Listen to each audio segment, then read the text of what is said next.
It's from when Fezco beat me up. Very cool. Actor Jacob Elordi plummets to his death from Hollywood sign.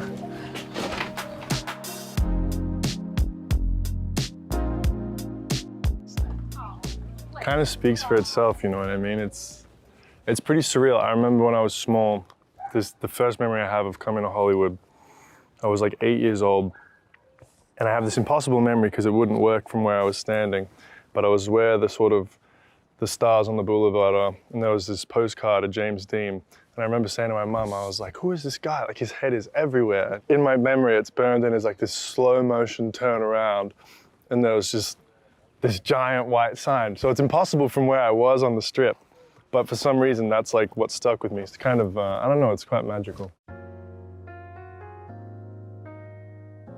Listen, pal. Listen, hound. Hey, she's only a natural actress. She doesn't perform for the camera. Listen, I gotta be better. She's a Hollywood girl. She is.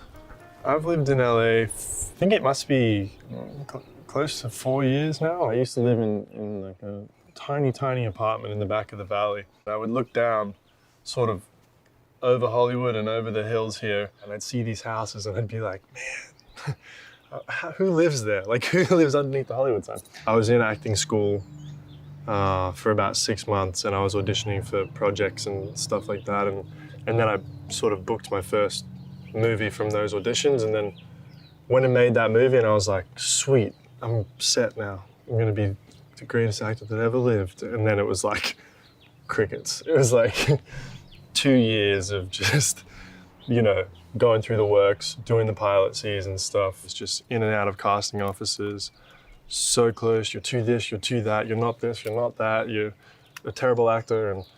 And then, you know, now 4 years later, you know, I'm looking at it from the other side, and it's a pretty surreal experience, you know.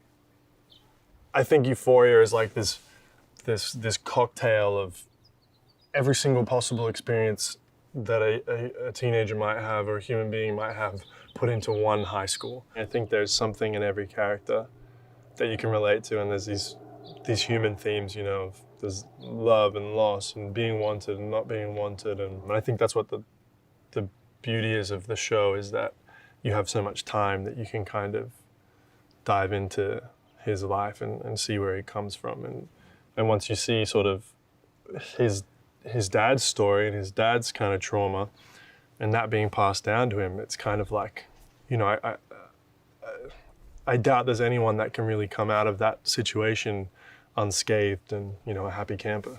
Everyone is born into this world, and then you get given a set of experiences to play by, you know, so there's a reason behind the most heinous, awful people in the world. There's always a story behind, you know, that kind of trauma and that kind of tragedy. And whilst it doesn't validate their actions, I think it's good to have empathy and sit back and realize that everyone comes from somewhere. Go!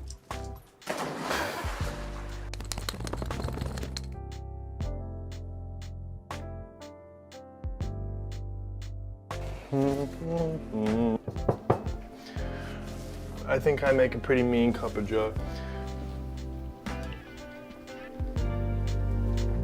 It's good soup. This is a painting by my friend Marco Ristic, the magnificent Mackie.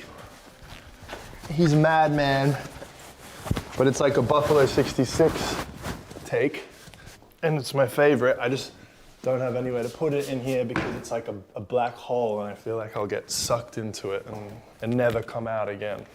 This is a gift from a dear, dear friend, and it's a Rebel Without a Cause poster from Japan. This is probably like my prized possession. Before this movie, men weren't allowed to show like tears or like a great amount of pain on screen, which is also interesting that this is like a Japanese print, because in Japanese culture it's the same kind of thing in their cinema. There's no tears, no crying, and then you have James Dean on the screen, like just tearing himself, not to use the quote, but like literally tearing himself to pieces on screen. I would just like kill to go back to that time and be in a theater and like be a young man and like see that performance. It must have been crazy, you know? You know, I have been watching a bunch of film noir, but when I really got into film noir was I was supposed to play Orson Welles in this movie. And I sort of started with his radio plays and stuff, but then kind of got into his pitches after Citizen Kane. And sort of the nature of them to me was just like so alluring because you have these absurd, in-depth, crisscrossy plot lines and these kind of crazy masculine, like stoic characters, the greatest leading men of their time, like the biggest movie stars in these dark rooms, dreaming about this incredibly beautiful actress. Like it's the dark room, it's the cigarettes, the top hats, the old cars, the clipped sentences. You know, it's everything about it is like, it's probably one of the sexiest genres of film that there is, you know?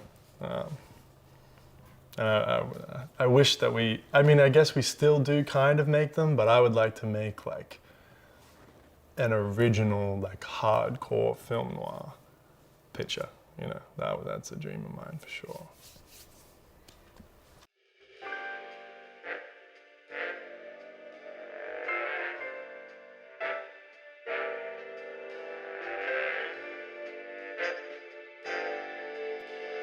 Oh, there I was, a promising young buck from Brisbane, Queensland. My Australian accent, long gone. My appetite for the truth, insatiable. 24 hours, by God, I wish we had that kind of time. You know, I could have been somebody. I could have been something, but I sat there and I waited and I waited till finally she called.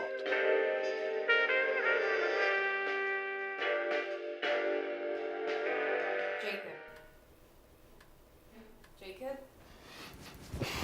Anyway, yeah. What the hell was that? Thank you for stopping by and taking a peek at all my peculiarities. I'm off to the pictures.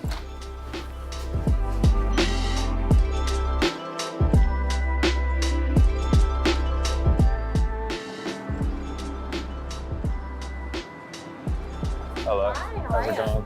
Good, how are you doing? Actually, yeah. We have three cones. We have a waffle cone right here. That's what Yeah. you're smelling. That one. Thanks very much. Appreciate ya.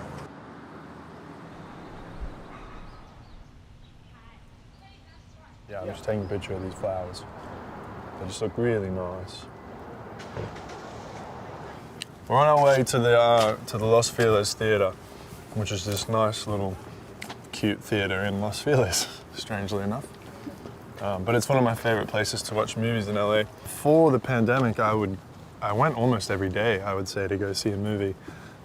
Especially because when I first moved to LA, it was like I didn't know anybody, and it was just like this communal space where I could go and like, you know, the people in the movies were like my friends. Going to the cinema has always been kind of informed what the dream of being here was for me. When I was 11, I was in Coffs Harbour and I went with my dad to see Chris Nolan's The Dark Knight. And I think that was the first time I remember watching Heath Ledger.